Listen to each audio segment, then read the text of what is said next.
फिर उसने उसको जाने दिया। फिर एक दिन एक शिकारी आया और उसने ना इसको शेर को जाल में शेर पे जाल फेंका, तो ना वो शेर जाल में फंस गया। उसने बहुत कोशिश की कि मैं कैसे निकलूँ इस जाल से, मुझे कोई निकालो। फिर वो निकल नहीं पाया, फिर वो जोर जोर से बोलने चिल्लाने लगा, बचाओ, कोई मुझे बचाओ, कोई मुझे बचाओ। तो फिर है ना उसकी आवाज़ सुन के चूहा वहाँ पे आया। तो उसने देखा कि अरे ये शेर है ना क्या जाल में फंस गया। उसने बोला क्या हुआ शेर, आप जाल में कैसे फंस गए? तो ना शेर ने बोला कि शिकारी ने मेरे ऊपर जाल डाला और मैं अब इसमें फंस गया हूँ, मुझे कोई बाहर निकालो। तो चूहे ने शेर की मदद की, उसने जाल को अपने दांतों से काट दिया और शेर बाहर आ गया।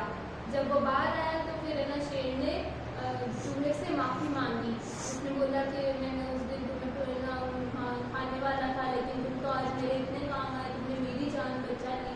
तो उसने बोला कि देखो मैंने आपको बोला था ना मैं कभी आपके काम आऊँगा। तो फिर ऐसे करके दोनों के बीच में दोस्ती हो गई, दोनों दोस्त बन गए और फिर वो आराम से अच्छे से जंगल में रहने लग गए। तो इस कहानी से हमें क्या शिक्षा मिलती है कि ना कुछ भी छोटा बड़ा नहीं होता, कोई भी किसी की कभी भी मदद कर सकता है। आपको अच्छी लगी कहानी? तो बताओ शेर को कौन परेशान कर रहा था? चूहा परेशान कर रहा था। और शेर कहाँ फंस गया था? जाल में। और शेर ने चूहे से क्या बोला था? क्या बोला? उसने बोला कि तुम मेरे काम कैसे आ सकता है, मैं इतना बड़ा हूँ, तो इतना छोटा सा है, तुम्हें कैसे काम आएगा? मैं जंगल का राजा हूँ, तो मेरे काम कैसे आओगे? पता ना। फिर है ना शेर की मदद किसने की? चूहे ने की।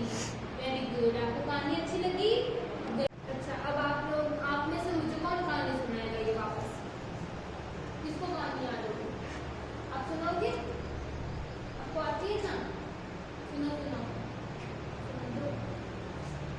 आपको आती है कहानी? आपको याद नहीं हुई? आपको जितनी याद हुई आप उतनी सुनाओ, आगे का मैं बता दूँगी, ठीक है? बताओ। जोर से बोलो।